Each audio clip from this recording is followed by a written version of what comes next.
Point of view of following Jesus. Bagaimana kita punya sudut pandang waktu kita ikut Yesus. Banyak di antara kita lagi tunggu jawaban atas pergumulan. Ada yang mungkin punya masalahnya ekonomi, masalah promosi, masalah rumah tangga, pengen punya keturunan, besok harus ambil keputusan, lagi berdoa untuk satu keputusan yang besar, bagaimana nanti mau ganti bisnis dan lain sebagainya. Kita punya pergumulan yang kita tunggu untuk Tuhan jawab doa kita. Dan rasa-rasanya Tuhan ini udah lama loh, Tuhan belum jawab. Nah saudara, hari ini kita mau belajar, mungkin ada satu point of view yang kita harus perbaiki waktu kita menunggu jawaban Tuhan ini. Kenapa? Karena kemungkinannya adalah, ini sebuah pertanyaan dari saya, apakah yang kita tunggu adalah jawaban Tuhan atau jawaban yang kita harapkan? Mari renungkan sejenak pertanyaan saya. Apakah yang kita tunggu adalah jawaban Tuhan atau jawaban yang kita harapkan? Karena firman mencatat pikiran Tuhan di atas pikiran kita, rancangannya di atas rancangan kita. Jadi sangat tidak aneh kalau doa kita dijawab sering tidak seperti yang kita harapkan. Gak aneh, karena Dia Tuhan. Nah saudara, kita mau belajar dari sebuah kisah. Murid Yesus, standarnya murid saudara ya. Tapi ternyata mereka punya point of view yang keliru. Sehingga mereka gak bisa kenal Yesus, gak bisa dapat jawaban, bahkan sempat gak ngeh bahwa itu Yesus. Menarik ya, murid Yesus 3,5 tahun jalan sama Yesus, tapi kok bisa gak ngeh bahwa dia lagi bersama dengan Yesus. Saudara, kita mau belajar dari kisah di mana murid, ada 2 orang murid di hari kebangkitan Yesus. 2 murid ini berjalan menuju Emmaus. Yuk kita lihat Lukas pasal 24 ayat 13 sampai 21, saya bacakan buat kita semua. Pada hari itu juga 2 orang dari murid-murid Yesus pergi ke sebuah kampung bernama Emmaus, yang terletak kira-kira 7 mil jauhnya dari Yerusalem, itu kurang lebih 12 kilometer. Dan mereka bercakap-cakap tentang segala sesuatu yang telah terjadi, yaitu bicara mengenai Yesus yang mati. Mereka nggak tahu bahwa Yesus bangkit. Ketika mereka sedang bercakap-cakap dan bertukar pikiran, datanglah Yesus sendiri. Saudara perhatikan itu. Datanglah Yesus sendiri. Saudara, siapa yang yakin dan percaya? Di mana ada Yesus, di sana ada jawaban. Berarti sebetulnya jawaban atas pertanyaan dia sudah ada di situ. Sayangnya, mereka punya point of view yang keliru. Entah bagaimana kok bisa nggak tahu itu Yesus. Saudara ya.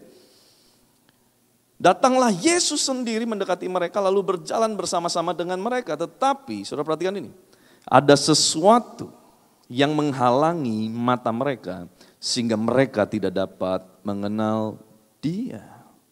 Yesus berkata kepada mereka, apa yang kamu percakapkan sementara kamu berjalan? Maka berhentilah mereka dengan muka muram, seorang dari mereka namanya Kleopas, menjawab Yesus.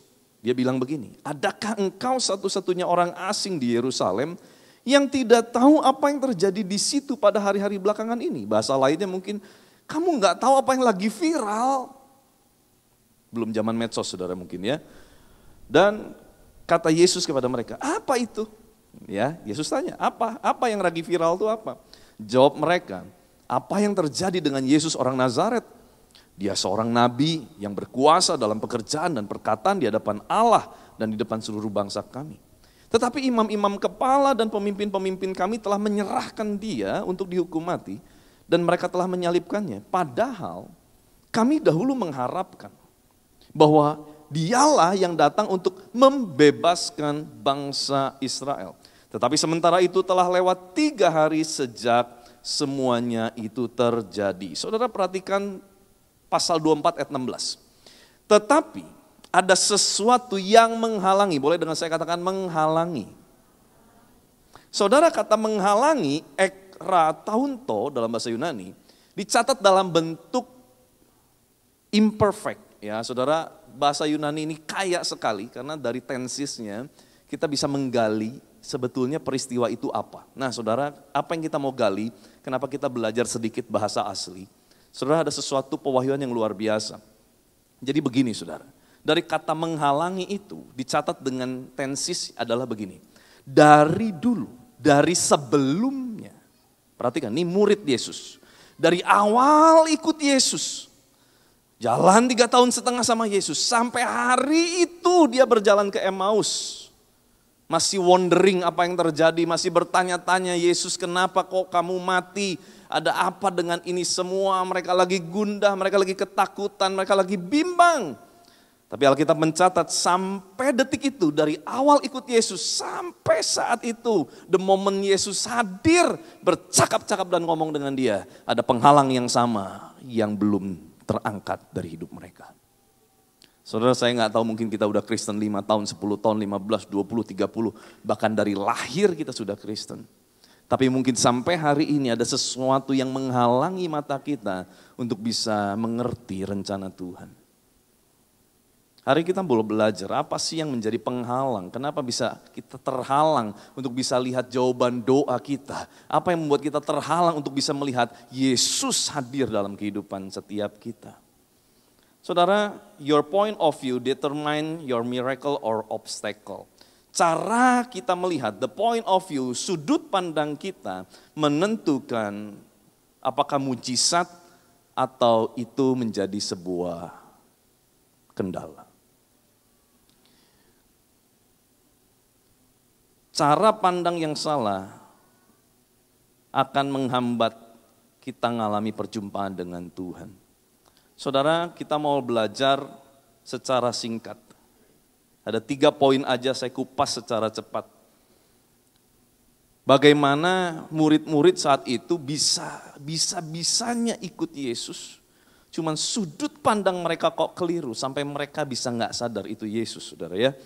Yang pertama, ya, sudut pandang dipengaruhi oleh yang pertama adalah mentality. Sama-sama dengan saya katakan mentality. Belum semua, sama-sama dengan saya katakan mentality. Saudara, mentalitas kita ini mentalitas penerima mujizat atau perantara mujizat. Kenapa? Coba kita lihat sedikit dari 2 kata kuasa yang dicatat dalam bahasa Yunani yang disebut di dalam ayat ini. Jadi waktu itu dia berkata begini, murid-murid bilang begini, kamu nggak tahu apa yang sedang viral terjadi? Waktu Yesus tanya, apa sih? Kamu ngobrolin apa sih? Oh, kamu nggak tahu apa yang lagi viral? Ada Yesus ini seorang nabi yang berkuasa. Ya, tadi dia bilang begitu kan. Nah saudara, menarik sekali kata kuasa di sana. Dia catat dengan kata dunatos atau dunamis. Ya, saudara, ada 2 bahasa yang dipakai dalam Alkitab tentang kata kuasa. Kita belajar sedikit.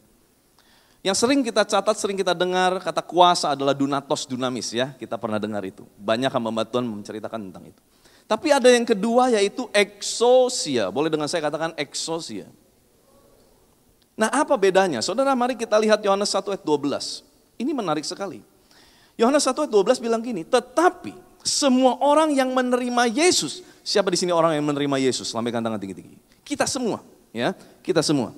Diberinya kuasa, sama-sama dengan saya katakan kuasa. Nah kata kuasa di sana tidak pakai kata dunatos, dunamis, tapi pakai kata exousia. Supaya menjadi anak-anak Allah, yaitu mereka yang percaya dalam nama Yesus, dalam namanya. Saudara, apa bedanya dunatos, dunamis dengan exousia? Bedanya begini. Dunatos, dunamis ini bicara mengenai kuasa. Yesus melakukan tanda mujizat. Mujizat itu ada kuasa di dalamnya. Itu dunatos.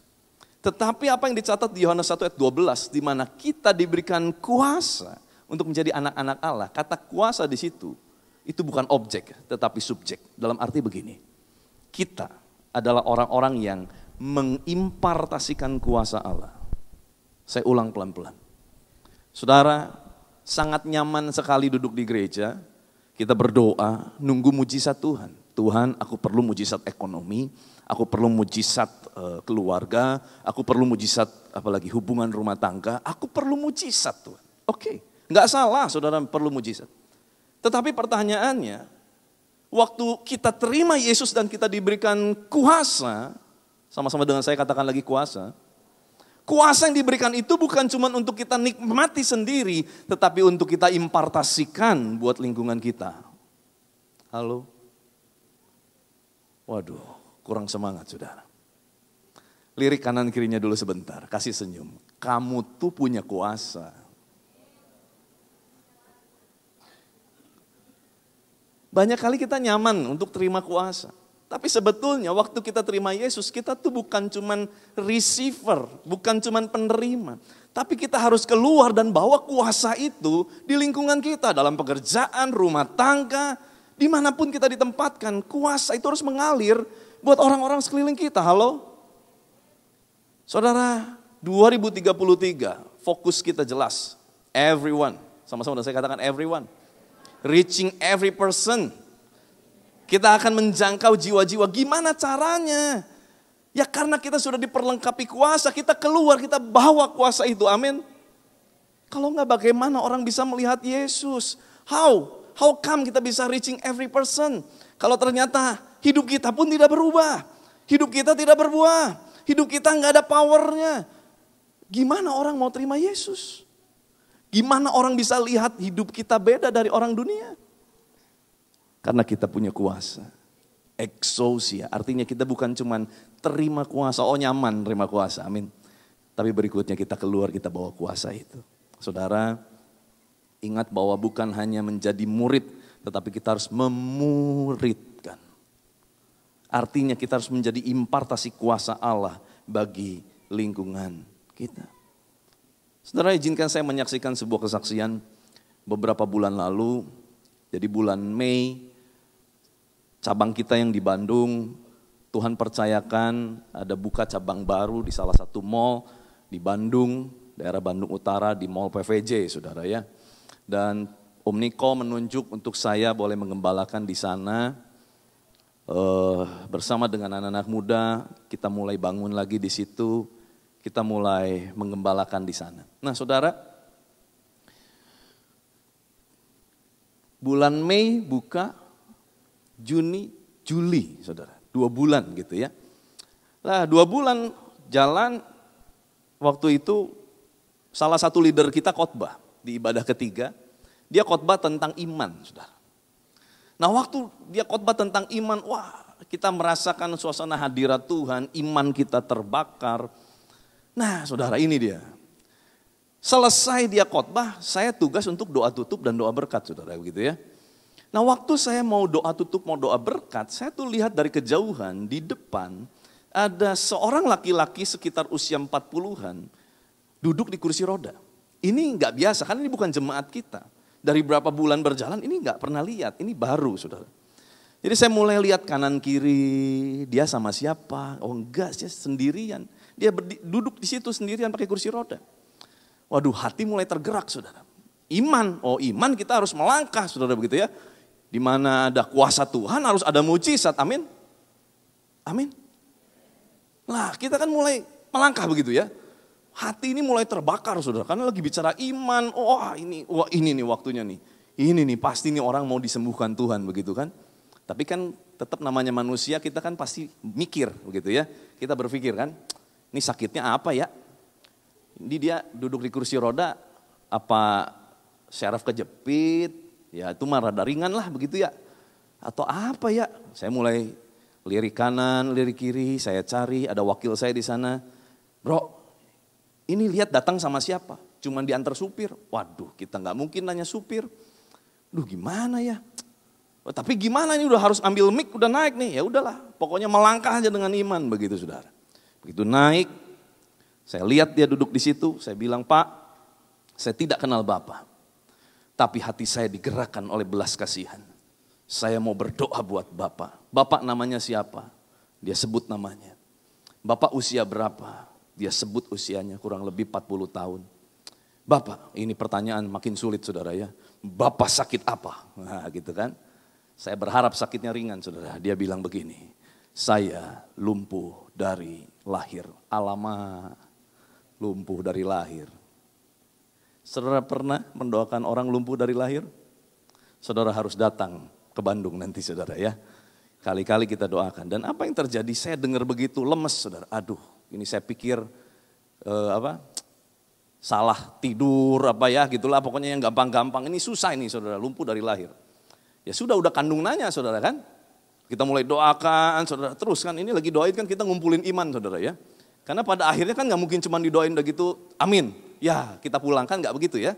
Pasti akan kita tantang. Mau berjalan gak begitu. Itu yang paling sulit. Saudara muka-mukanya kayak bingung. Kalau bingung nanti kita harus praktek saudara ya, supaya saudara bisa merasakan ketegangan itu saudara ya. Dan waktu saya mulai berdoa, saya rasa ini waktunya nih, tapi imannya belum ngumpul saudara. Doa lagi, jadi doanya panjang saudara. Bukan karena dipanjang-panjangin ya, karena memang belum ngumpul imannya saudara. Kita doain lagi sampai akhirnya ya, the moment dimana kita harus tantang berjalan begitu kan. Akhirnya di dalam nama Yesus, Pak mau gak sekarang kita jalan Pak? Mau? Waduh mau kan, ambil langsung dibopong saudara. Ayo Pak mulai melangkah Pak. Wah dia mulai gerakin kakinya, dia mulai jalan 1-2 langkah. Waduh mulai ricu saudara ya. Tepuk tangan mulai terjadi, haleluya gitu kan. Wah makin suasana semakin luar biasa. Singkat cerita beberapa menit berlalu keringat juga saudara ya. Capek juga saudara ngebopong kan. Akhirnya Pak kita duduk lagi ya Pak ya. Nanti kita doakan lagi. Nah singkat cerita saudara ya. Waktu setelah itu ibadah selesai dalam hati bilang begini. Ya memang itu sih udah bisa dalam hati. Itu didoain begitu ya memang sebelumnya juga udah bisa itu. Jadi bukan sesuatu yang mujizat dalam hati. Namanya orang kan begitu saudara ya. Ya sudahlah pokoknya. Besoknya saya ketemu sama salah satu pengerja. Dia tiba-tiba ngomong begini. Pak kemarin dengar doain orang lumpuh ya di gereja. Iya seru tuh saya bilang begitu. Kenapa? Itu kebetulan sepupu saya. Oh gitu. Saya mau tanya kalau gitu, benar nggak itu lumpuh dari lahir? Benar Pak, itu pertama kali dia injekin kaki dan menggerakkan kakinya. Wah, tepuk tangannya kagok saudara. Saudara, itu cerita saya. Hari ini kita mau bikin cerita Anda. Amin. Suasana mulai tegang saudara ya. Loh bukan, kita ini mau praktek. Saya yakin. Jemaat di sini adalah jemaat murid. Murid Kristus, kita cuma bukan dengar tapi kita praktek. Amin. Kita doa sebentar. Yuk tutup mata kita, tundukkan kepala kita. Tuhan, kami percaya kami adalah orang-orang yang sudah diberikan kuasa. Biar Tuhan melalui tangan kami, mulut kami, apa yang kami kerjakan, kami akan keluar membawa kuasa itu sehingga nama Yesus dimuliakan. Orang boleh lihat ada Yesus betul-betul berdiam di dalam kehidupan kami. Tuhan perlengkapi setiap umat-Mu di dalam nama Tuhan Yesus dengan kuasa, otoritas, kuasa kesembuhan, kuasa kehidupan, kuasa jamahan Tuhan memperlengkapi umat-Mu. Dan saat ini saudara, kalau ada saudara dengan semua mata terpejam, kalau ada di antara saudara yang lagi alami masalah atau sakit, saudara boleh angkat tanganmu. Ya, angkat tanganmu yang sakit, saudara alami sakit, punya masalah, saudara angkat tanganmu. Oke. Saudara sekarang buka matamu, lihat kanan kirimu, yang angkat tangan sebelahnya tolong saudara doakan. Sederhana aja, taruh tanganmu di bahunya, perkatakan firman, dalam nama Yesus engkau disembuhkan, dalam nama Yesus engkau dilepaskan, dalam nama Yesus mujizat terjadi. Ayo saudara praktek, ayo. Masih ada beberapa orang yang belum didoakan, ayo saudara sebelah-sebelahnya praktek. Terima kasih Tuhan, kesembuhan terjadi, mengalir, kami percaya dengan cara yang supranatural. Tuhan akan menyembuhkan, Tuhan akan melepaskan yang terikat, membebaskan yang terbelenggu, sembuh di dalam nama Yesus. Amin. Sederhana? Kasih tepuk tangan yang meriah buat Tuhan. Amin. Oke, berikutnya apa yang menjadi penghalang? Yang kedua adalah God's agenda or my agenda. Agendanya Tuhan apa agendaku? Kehendakmu Tuhan atau kehendakku? Coba kita lihat ayat yang ke-20 dikatakan, tetapi imam-imam kepala dan pemimpin-pemimpin kami telah menyerahkan Yesus untuk dihukum mati. Dan mereka telah menyalibkannya. Padahal kami dahulu mengharapkan bahwa dialah yang datang untuk membebaskan bangsa Israel. Lihat bahwa waktu itu murid sudah menaruh sebuah kehendak pribadinya. Bukan kehendak Allah tetapi kehendak dirinya, agenda pribadinya. Bahkan bukan sebuah rahasia, sampai hari Yesus mau terangkat ke sorga, murid-murid masih tanya begini, Guru, maukah engkau memulihkan keadaan Israel? Ingat cerita itu? Halo, ingat gak? Pertanyaan yang sama, agenda yang sama masih ditanya. Kalau menurut saya sih keterlaluan. Kalau saya jadi Tuhan Yesus, bohwat saya saudara. Kenapa? Masa sih gak ngerti-ngerti? Bahwa tujuan Tuhan datang memang betul pernah dinubuatkan. Bahwa Mesias datang akan memulihkan Israel. Tapi pemulihan dengan gaya apa? Yang manusia mau, yang murid-murid pikir, gayanya gaya dunia. Apa? Dengan cara Yesus naik tahta, Yesus bawa orang Yahudi, berperang melawan orang Roma, menang. Mereka merdeka. Itu kan yang mereka pikirkan, cara manusia, kehendak manusia. Padahal kehendak Tuhan bukan itu kan. Jelas bahwa dia adalah raja untuk selama-lamanya setelah dia bangkit dari kematian, ya. Karena caranya adalah dia harus mati untuk menyelamatkan orang-orang berdosa supaya setiap kita yang menerima Yesus beroleh keselamatan dan kehidupan kekal. Bukankah itu agendanya Tuhan? Saudara, kita sering berdoa. Pertanyaan saya, agenda kita apa agenda Tuhan yang kita doakan? Saudara, jangan jadi seorang interruptor untuk agendanya Tuhan. Dan kalau saudara perhatikan ini, apa yang dikatakan oleh kedua murid itu, sudut pandangnya sangat manusia, bukan ilahi. Kenapa? Di sana dikatakan imam-imam kepala, pemimpin-pemimpin kami menyerahkan Yesus untuk dihukum mati dan menyalibkannya. Seolah-olah Yesus gak berdaya.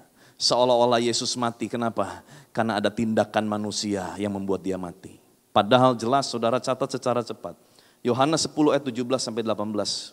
Yesus berkata ini, Bapa mengasihi aku, oleh karena aku memberikan nyawaku untuk menerimanya kembali. Perhatikan, Yesus tidak pernah mati karena dirajam. Yesus tidak pernah mati karena ditusuk. Yesus tidak pernah mati karena kehabisan darah. Lihat, Yesus memberikan nyawanya. Artinya, kalau Yesus tidak menyerahkan nyawanya seperti yang dia katakan di kayu salib, ke dalam tanganmu Bapakku serahkan nyawaku, dia tidak bisa mati.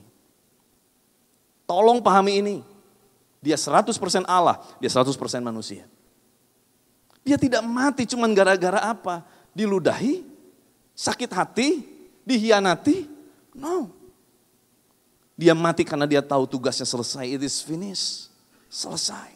Tetelestai. Ke dalam tanganmu Bapakku serahkan nyawaku. Dia meninggal. Tolong mengerti ini, ada sudut pandang yang sangat keliru dari murid-murid. Dia hanya melihat Yesus adalah objek penderita yang gagal dan kalah. Tapi sebetulnya Yesus adalah bukan objek penderita, Yesus adalah sang pemenang yang sejati itu. Dia mengalahkan maut untuk selama-lamanya. Kasih tepuk tangan yang meriah buat Tuhan, saudara. Agendanya beda. Kalau dilihat dari agenda manusia, kita lihat Yesus gagal. Tapi dilihat dari agenda surga, Yesus selesai menuntaskan tugas Bapa. Saudara, seringkali kalau kita pakai agenda kita, mungkin apa yang sedang terjadi dalam kehidupan kita, kita anggap itu kegagalan Tuhan. Tapi kalau kita lihat agendanya Tuhan, apa yang kau alami gagal hari ini, hidupmu belum berakhir hari ini. Ikut Tuhan gak bisa lihat dengan 1-2 sudut pandang sederhana. Kita harus lihat dengan jangka panjang. Kita gak bisa nyelamin Tuhan. Yang ketiga, yang terakhir saudara. High expectation but zero faith. Ekspektasinya sangat tinggi, tetapi tidak ada iman di dalamnya. Maksudnya apa? Yuk kita lihat ayat yang ke-21. Di ayat 21 dikatakan, padahal kami dahulu mengharapkan. Dengan saya katakan mengharapkan.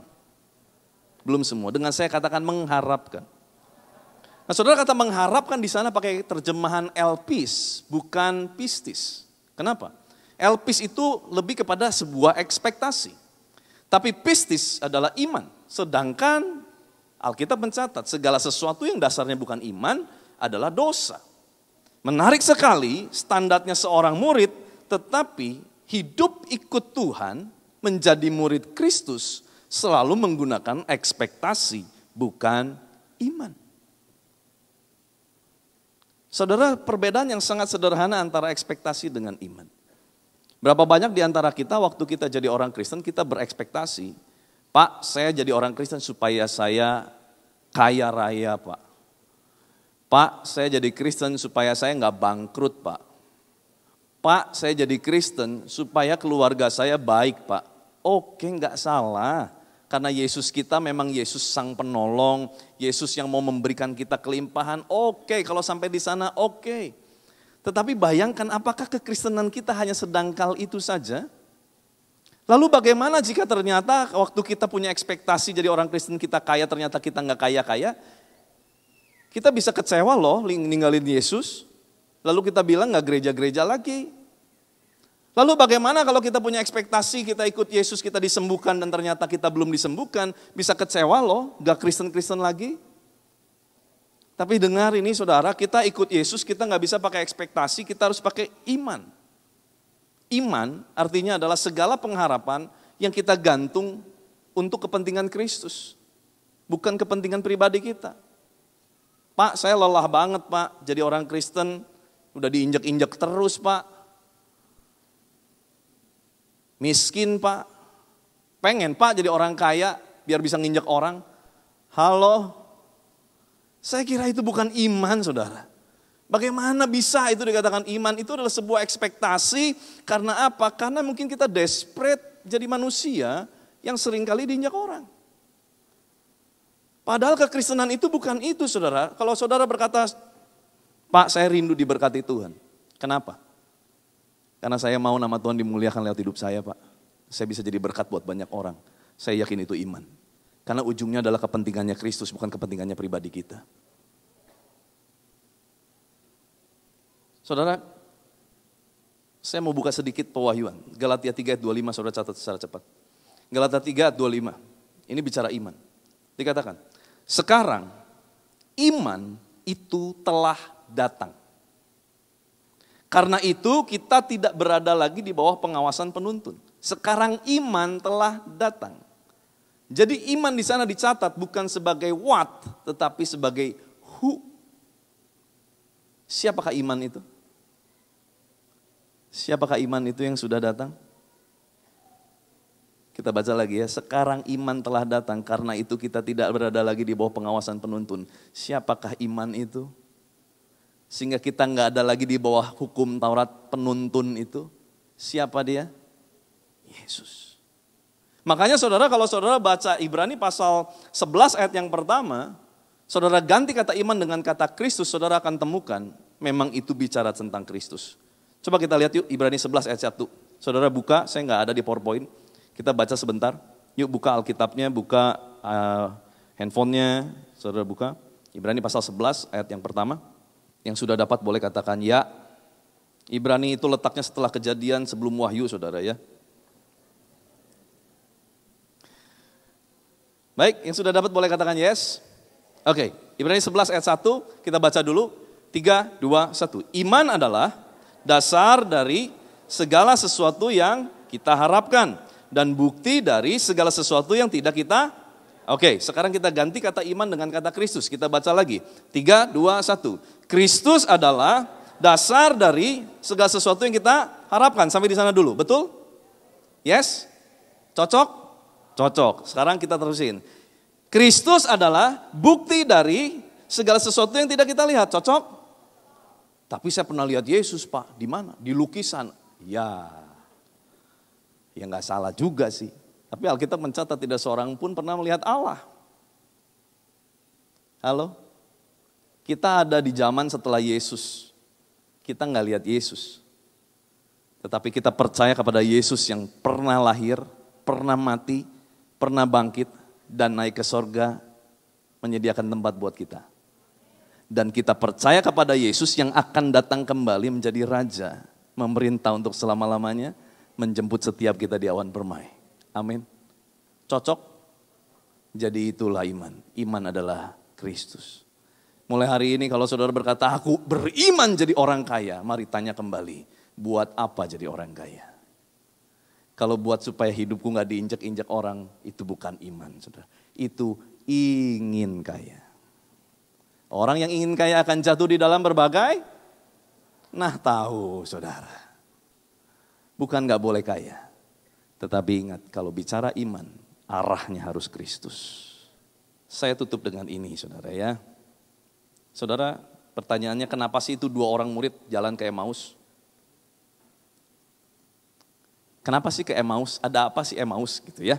Saudara, Emmaus itu artinya adalah sumber air panas. Karena memang di Emmaus itu ada hot spring, ada sumber mata air panas. Dan saudara kalau kita perhatikan, Yesus mati itu kurang lebih bulan Maret, April, Mei. Kurang lebih di situ lah ya. Bulan-bulan itu, betul ya? Penanggalan kita sama kan? Nggak ada Yesus meninggal bulan Desember kan? Setuju ya? Oke. Nah, salju pertama itu biasa Januari atau Februari di Israel. Jadi, Maret, April, Mei itu masih sedikit dingin. Saudara, izinkan saya menafsirkan ini secara bebas. Waktu 2 orang murid itu lelah ikut Yesus karena dia punya ekspektasi pribadi. Ya. Dia punya point of view yang salah selama ikut Yesus.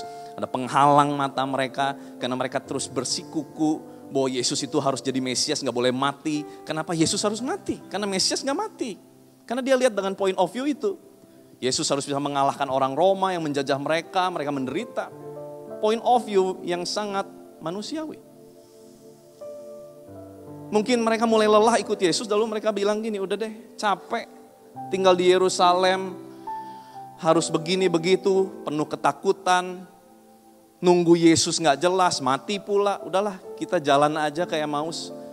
Kita mau berendam air panas, nyaman, nikmat. Waktu mereka berjalan berdua, saudara perhatikan, ini adalah kali kedua Yesus menampakkan diri.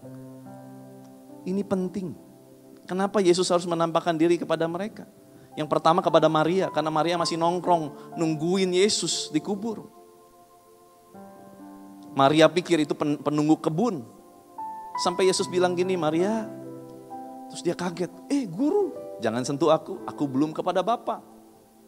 Tapi setelah itu Alkitab mencatat di hari yang sama, di hari Yesus bangkit dari kematian, justru Yesus tidak menemui Petrus, justru Yesus tidak menemui yang lain. Yesus menemui 2 murid ini, yang satu namanya Kleopas, yang satu lagi gak tahu siapa.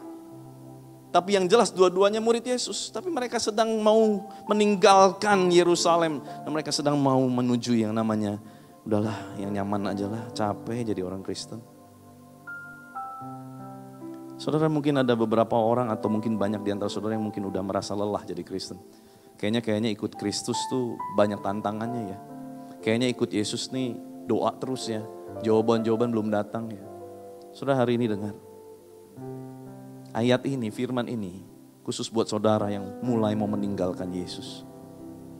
Buat saudara yang mungkin udah mau meninggalkan jam-jam doamu, ketekunanmu yang selama ini kau pegang sungguh-sungguh, baca firmanmu yang kau pegang sungguh-sungguh, sedangkan jawaban belum kunjung datang.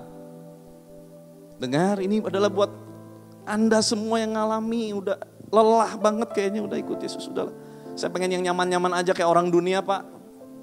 Pokoknya ke gereja udah cuman ke gereja aja cukup, jadi yang orang tahu KTP saya Kristen cukup Pak. Gak usah gitu-gitulah, gak usah terlalu radikal lah Pak, udah. Saudara dengar, ini buat saudara. Dan buat Yesus, saudara sangat penting. Makanya saudara, Yesus mau panggil saudara kembali. Yuk balik. Tetap tekun yuk doanya. Yuk tetap tekun menanti-nantikan Tuhan ya. Saya tahu hidup ini gak mudah, hari-hari ini semakin sulit. Apalagi keadaan ekonomi saudara.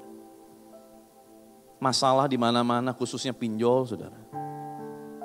Waduh, jangankan saudara, saya juga hamba Tuhan paling takut saudara kalau udah jemaat bilang, Pak saya mau konseling. Masalahnya apa? Pinjol, aduh pusing. Saudara. Bantu yang gak bisa, tapi saudara dengar ini.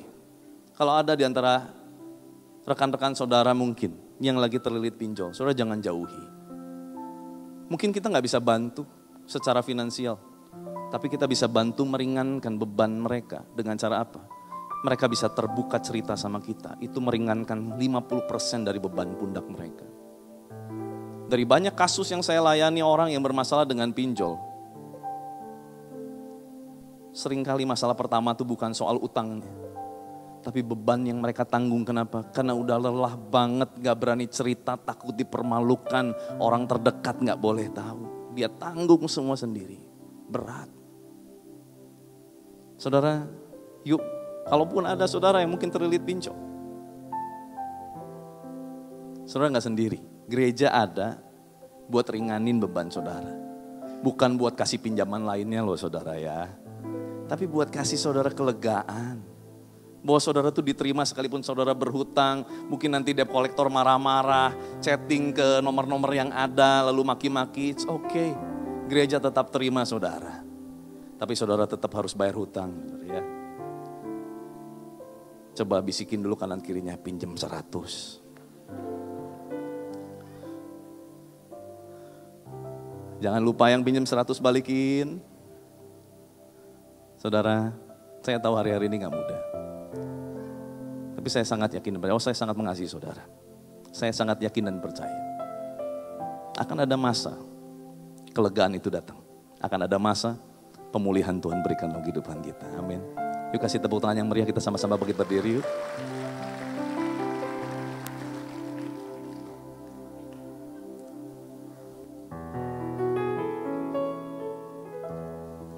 Ku bawa hidupku sekarang ke tempat kudus-Mu Tuhan. Di mesbah-Mu ku serahkan seluruh hidupku. Penuhi kami Tuhan, penuhi hatiku sekarang dengan urapan yang baru. Dengan urapan yang baru, agar aku lebih lagi mendengar suara-Mu. Katakan, jadikan kami Tuhan, jadikan aku Tuhan rumah doa-Mu, agar semua suku bangsa datang menyembah-Mu. Jadikan aku Tuhan rumah doa-Mu,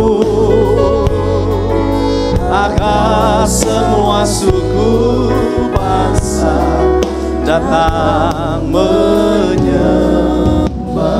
Sambil musik memainkan dengan lembut, yuk sama-sama kita berdoa. Bapa, hamba-Mu selesai menyampaikan isi hati-Mu. Engkau belum selesai. Engkau yang bicara Tuhan. Pengurapan-Mu yang akan terus mengajar umat-Mu.